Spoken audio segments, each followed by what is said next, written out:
पुणे पोलिसांचा विरोध डावलून मंत्री योगेश कदमांच्या शिफारसीनं सचिन गायवळला मिळाला शस्त्र परवाना। तर न्यूज 18 लोकमतच्या बातमीनंतर सुषमा अंधारेंकडून कदमांच्या राजीनाम्याची मागणी।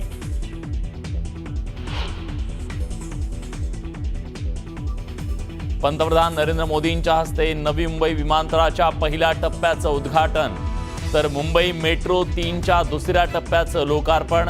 मुंबईकरांचा प्रवास सुखकर होणार। नवी मुंबईत प्रकल्पग्रस्त भूमिपुत्रांकडून घोषणाबाजी। विमानतळाला दिबांच्या नावाची घोषणा न केल्यानं कुटुंबानंही व्यक्त केली नाराजी। काँग्रेसमुळे भारतात दहशतवाद फोफावला। काँग्रेसनं एका देशाच्या दबावामुळे पाकिस्तानवर हल्ला टाळला।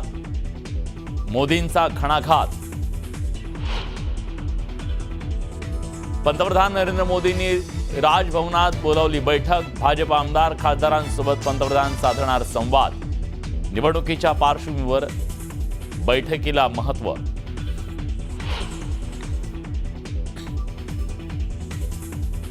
काही नेते विशिष्ट जातीवर टोकाची भूमिका घेत असल्यानं पक्षाच्या प्रतिमेबाबत संभ्रम निर्माण होतो।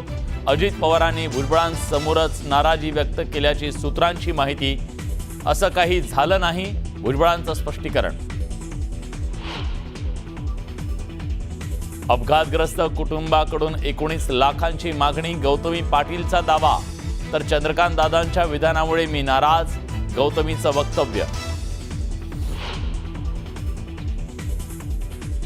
नागराज मंजुळेच्या झुंड चित्रपटात काम केलेल्या बाबू छत्रीची निर्घृण हत्या। नागपुरातील जरीपटका भागातली धक्कादायक घटना। आरोपी ध्रुव शाहूला अटक। आणि उंच इमारतीवरून वीट डोक्यात पडून 22 वर्षीय तरुणीचा मृत्यू। जोगेश्वरीच्या मजाजपाड्यातली धक्कादायक घटना। पोलिसांकडून घटनेचा तपास सुरू। आणि एक मोठी बातमी ती म्हणजे पुण्यातील कुख्यात गुंड निलेश घायवळचा भाऊ सचिन घायवळला गृहराज्यमंत्री योगेश कदम यांनी शस्त्र परवाना दिल्याची धक्कादायक माहिती उघड झाली आहे। विशेष म्हणजे पुणे पोलिसांनी सचिन घायवळला शस्त्र परवाना देण्यास नकार दिला होता। त्यामागचं कारण म्हणजे सचिन घायवळवरती खुनाचा प्रयत्न आणि शस्त्र बाळगणं असे गंभीर गुन्हे दाखल आहेत। पण सचिन घायवळनं गृह खात्याकडे अपील केलं होतं। त्या अपीलानंतर गृहराज्यमंत्री योगेश कदम यांनी सचिन घायवळला शस्त्र परवाना देण्याचा आदेश दिला आणि 20 जून 2025 रोजी हा शस्त्र परवाना दिल्याचं कागदपत्रावरनं समोर आलंय। न्यूज 18 लोकमतच्या हाती ही कागदपत्र लागली आहेत।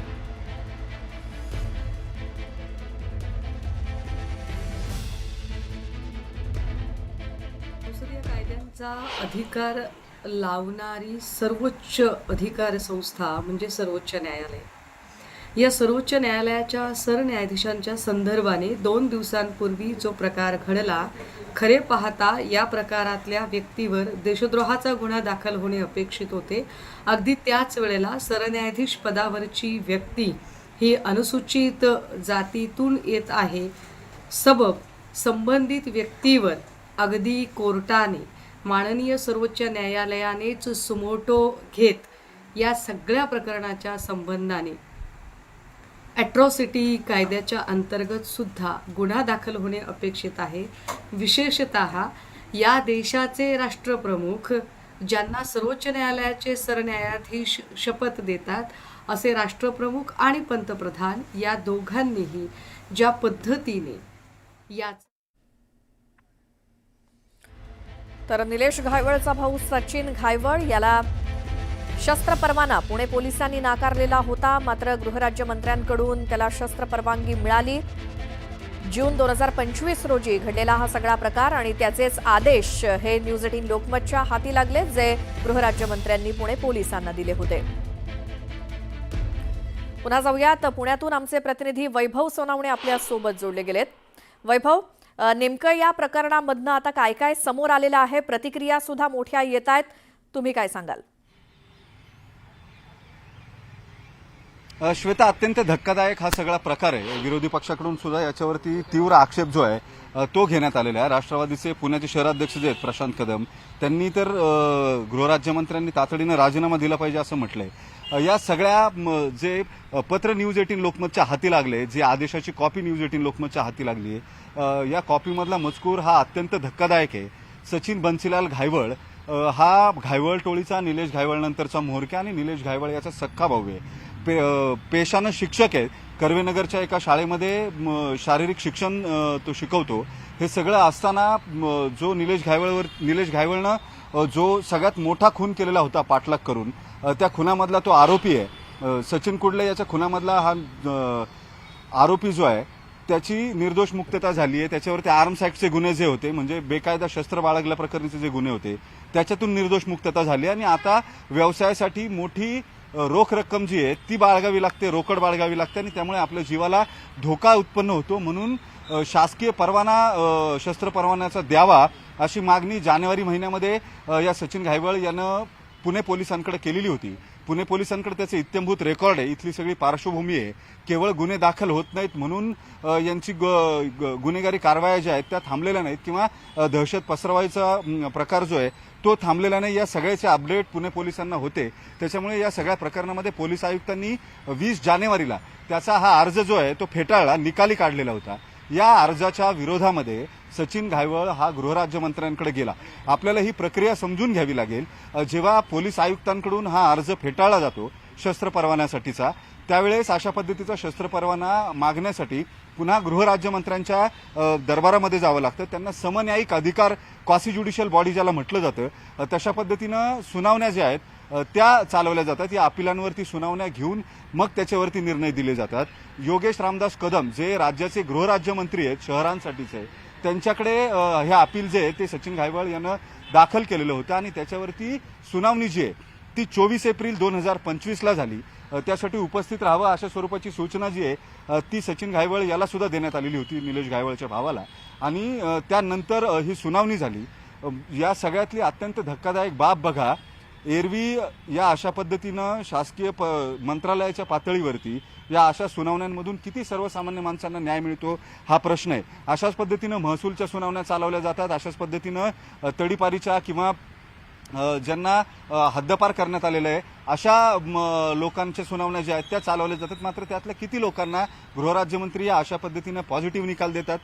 इतके गंभीर गुन्हे दाखल असताना, ज्याचा भाऊ एक टोळी पुण्यातली चालवतो, अत्यंत नामचीन टोळी, ज्यांच्यावरती खुनाचे जवळपास 4 ते 5 गुन्हे या दोन्ही भावांवरती मिळून आहेत, असं असताना सुद्धा या अशा पद्धतीनं एकतर गेल्या आठवडाभर निलेश घायवळ हा स्वतः चर्चेत होता खोट्या पासपोर्टच्या प्रकरणामध्ये, ज्याच्यामध्ये अहिल्यानगर पोलिसांची आबरू तर गेलीच गेली, मात्र त्याबरोबर पासपोर्ट विभाग असेल किंवा पुणे पोलीस असतील, या सगळ्यांची आबरू सुद्धा चव्हाट्यावरती आलेली होती. हे सगळं सुरू असताना हे कमी आहे की म्हणून स्थानिक पोलीस कमी आहेत, अहिल्यानगरचे पोलीस कमी पडले असतील, पुण्याचे पोलीस कमी पडले असतील. वास्तविक पुण्याच्या पोलीस आयुक्तांनी हा परवाना दिला नाही, त्यावरून त्यांनी त्यांचं काम चोख केलेलं होतं. मात्र या सगळ्या लोकल मशिनरीज किंवा या लोकल वैभव, थोडंसं थांबवते तुम्हाला. राष्ट्रवादीचे नेते जयंत पाटील आपल्या सोबत सध्या फोन लाईन वरती आहेत. जयंत पाटीलजी, एक पुण्यातला कुख्यात गुंडांची टोळी आणि त्या टोळीचा म्होरक्या निलेश घायवळचा भाऊ सचिन घायवळला पुणे पोलिसांनी परवाना नाकारलेला होता, मात्र मंत्र्यांकडून त्याला परवाना मिळालेला आहे शस्त्राचा. काय आपली प्रतिक्रिया? नाही, असं होणं योग्य नाही. कारण एकदा पोलिसांनी खालच्या स्थानिक व्हेरिफिकेशन केल्यावर रिजेक्शन केलं किंवा नाकारला तर पुन्हा त्या पोलिसांचा कन्सेंट घेतल्याशिवाय देणं हे योग्य नाही. हे चुकीची कृती आहे आणि त्याला शिफारशी कोणाच्या होत्या हेही बघितलं पाहिजे. त्या पद्धतीने खालून रिकमेंड न झालेली केस करणं, हे मंत्र्यांनी करणं हे योग्य नाही. आणि हे याच्याकडं साधारणपणे पूर्वी फार गांभीर्याने पाहिलं जायचं. आताच्या अशा गोष्टींकडे फारसं गांभीर्याने बघायची पद्धत बंद झाली. जे पाटील सर, तुम्ही सुद्धा राज्याचे गृहमंत्री राहिलेला आहात. ही सगळी प्रक्रिया तुम्हाला पूर्ण माहिती आहे. कशा पद्धतीनं खाली अधीक्षकांनी किंवा पोलीस आयुक्तांनी ॲडिशनल डीजी रँकचे ज्यांना अधिकार असतात असे परवाने द्यायचा, त्यांनी परवाने नाकारल्यानंतर साधारणपणे हे अपील हे गृहराज्यमंत्र्यांच्या समन्यायिक सुनावण्यांमध्ये जातं आणि तिथून या पद्धतीच्या सुनावण्या केल्या जातात. तुम्ही स्वतः गृहमंत्री राहिलेला आहात. या अशा पद्धतीनं एका टोळीचा म्होरक्या, त्याचा भाऊ ज्याच्यावरती खून, आर्म्स ॲक्ट सारखे गंभीर गुन्हे आहेत आणि नामचीन टोळ्यांमध्ये पुण्यासारख्या शहरातल्या त्यांचं नाव आहे, या सगळ्याची नोंद घेऊन जे आदेश पोलीस आयुक्तांनी नाकारायची कारणं दिलेली होती, या कारणांसहित सगळी कागदपत्रं जी आहेत ती अपिलाच्या सुनावणीला गृहराज्यमंत्र्यांच्या समोर जातात. हे सगळं वाचून सुद्धा गृहराज्यमंत्र्यांनी अशा पद्धतीची परवानगी देणं, याला तुम्ही नेमकं काय म्हणाल? मला वाटतं की हे योग्यच नाही, कारण एका टोळीच्या संबंधात असणाऱ्या व्यक्तीला असं खालून रेफरन्स नसताना देणं हे धाडस आहे राज्यमंत्र्यांनी दाखवलेलं असं मला वाटतं. आणि त्यामुळं अशा पद्धतीची वागणूक म्हणजे चुकीचं आहे असं मला वाटते, कारण असं कधी करत नाहीत. खालून रिजेक्ट झालेल्याला वर ऍक्सेप्टन्स होत नाही तसं नाही, पण एवढी प्रसिद्ध असणारी, कुप्रसिद्ध असणाऱ्या गँगच्या संबंधातल्या व्यक्तीला देणं हे बरोबर नाही.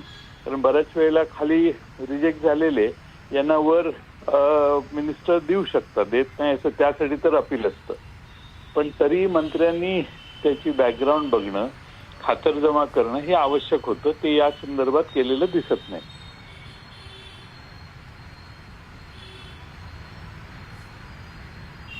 सर धन्यवाद. याच्यानंतर अंबादास दानवे सुद्धा आपल्या सोबत आहेत, शिवसेनेचे नेते, शिवसेना उद्धव बाळासाहेब ठाकरे पक्षाचे. सर तुम्ही काय सांगाल? तुम्ही सुद्धा सभागृहामध्ये कामकाज गेले कित्येक काळ केलेलं आहे. या अशा पद्धतीनं जो शस्त्र परवाना हा स्थानिक पोलिसांनी नाकारला आहे, ज्याच्यावरती खून, त्याच्याबरोबरच आर्म्स ॲक्ट सारखे गंभीर गुन्हे आहेत आणि याचाच सगळ्याचा हवाला देत हा परवाना का नाकारण्यात आला याची कारणं सुद्धा देण्यात आली. मात्र संबंधित गुन्हेगार हा गृहराज्यमंत्र्यांकडे अपिलाकडे जातो आणि त्या अपिलामध्ये पोलीस आयुक्तांनी परवाना नाकारायची कारणं दिलेली असताना सुद्धा त्याला परवाना दिला जातो. पुण्यातल्या घायवळ टोळीच्या कुख्यात गुंडाच्या परवान्यासाठी गृहराज्यमंत्री सही करतात, याला तुम्ही काय म्हणाल? नाही, खरं तर चुकीचं आहे. जो परवाना रिजेक्ट केलाय पोलीस कमिशनरनी, गृहराज्यमंत्र्यांनी, तो काय लागून गेलेला नाही मोठा, काय त्याला फार लोकांपासून धोका आहे. क्रिमिनल आहे. क्रिमिनलला अशा पद्धतीनं परवाना देणं वाटतं हेच धंदे सरकार करत आहे. आत्ताच्या घडीला अशाच पद्धतीनं स्वतःचे जे काही आहे बगलबच्चे, मग ते गुंडागर्दी करा, रिव्हॉल्वर चालवा, खून करा, मग त्यांना सांभाळण्याचं काम सत्ताधारी लोक करतात. त्याचाच हा प्रकार दिसतो 100%. गेल्या आठवड्याभरात आता ही दुसरी घटना समोर आली आहे सर. निलेश घायवळ जो आधीच कुख्यात गुन्हेगार आहे, तो खोटे पत्ते देऊन त्यानं अहिल्यानगर पोलिसांचे वाभाडे काढले, पासपोर्ट विभागाचे वाभाडे काढलेले होते आणि तो परदेशात निघून गेलेला होता. त्याच्या टोळीतल्या गुंडांनी पुण्यामध्ये सर्वसामान्य नागरिकांवरती फायरिंग केलेलं होतं. म्हणजे एकीकडं व्यवस्थेला कशा पद्धतीनं वाकवलं जातं हे पहिलं प्रकरण समोर आल्यानंतर आता थेट स्थानिक पोलीस सोडा मंत्रालयापर्यंत सुद्धा या अशाच पद्धतीनं कारभार चालू असल्याचं दिसून येते. नाही, गृहराज्यमंत्र्यांनी अशा पद्धतीनं ओव्हर रूल करणं ते अशा गुन्हेगारांना हे चुकीचंच आहे, बरं का. कारण आणि ते गुन्हेगार एखाद्या दुसऱ्या काही माणसाला फार आवश्यक आहे, कमिशनरने चुकीचं काही मिसफीड केलं तर मी समजू शकतो. पण तो कमिशनरने योग्य पद्धतीनं कळवून जर गृहराज्यमंत्री अशा पद्धतीने करत असेल, याचाच अर्थ काय घ्यायचा की गुन्हेगाराला प्रोत्साहन देतात? गुन्हेगारी प्रवृत्ती यांच्यामुळेच फॉलो होती असा त्याचा स्पष्टपणे अर्थ आहे. सर धन्यवाद. या सगळ्या सचिन घायवळच्या प्रकरणामध्ये ज्या पद्धतीनं न्यूज 18च्या हाती एक्सक्लुझिव्ह कागदपत्र लागलीत, तो आदेश जो आहे गृहराज्यमंत्र्यांचा, ज्याच्या अंतर्गत पुणे पोलिसांना कळवण्यात आलं की या सचिन घायवळ याला शस्त्र परवाना देण्यात यावा. ज्या पोलिसांनी या गुन्हेगाराचा शस्त्र परवाना नाकारलेला होता त्यांनाच पुन्हा तो परवाना द्यावा लागणं, यासारखी नामुष्की ही पोलीस दलावरती येणं किती दुर्दैवी बाब आहे. यातून पोलिसांचं मनोबल किती खच्ची होईल असा प्रश्न आहे. बरोबर आहे वैभव. आणि याच संदर्भात शिवसेना उद्धव बाळासाहेब ठाकरे पक्षाच्या नेत्या सुषमा अंधारे यांनी काय प्रतिक्रिया दिली ऐकूयात. राज्याच्या गृहमंत्र्यांनी राज्याच्या सर्वसामान्य जनतेला सुरक्षितता प्रदान करण्यासाठी राज्यात कायदा सुव्यवस्था कशी राहील यासाठी विशेष प्रयत्न करायला हवेत. मात्र जर राज्याचे गृहमंत्रीच जर कायदा सुव्यवस्थेला तिलांजली देण्याचा प्रयत्न करत असतील तर काय करावं. राज्याचे राज्य गृहमंत्री योगेश कदम यांनी ज्या पद्धतीने निलेश घायवळ या कुख्यात गुंडाच्या टोळीतील सतीश घायवळचा सशस्त्र परवाना, जो शस्त्र परवाना याच्यासाठी स्पेशल रेकमेंडेशन करून तो परवाना मंजूर केला, काय गृहमंत्री योगेश कदमांना गृहमंत्री म्हणून घेण्याचा अधिकार आहे का? मी माझ्या पक्षाच्या वतीने एक जबाबदार पदाधिकारी म्हणून ही थेट मागणी करते की तात्काळ राज्याचे गृहराज्यमंत्री योगेश कदम यांचा गृहराज्यमंत्री पदाचा राजीनामा घेतला जावा. योगेश कदम यांना या पदावर राहण्याचा अजिबात अधिकार नाही.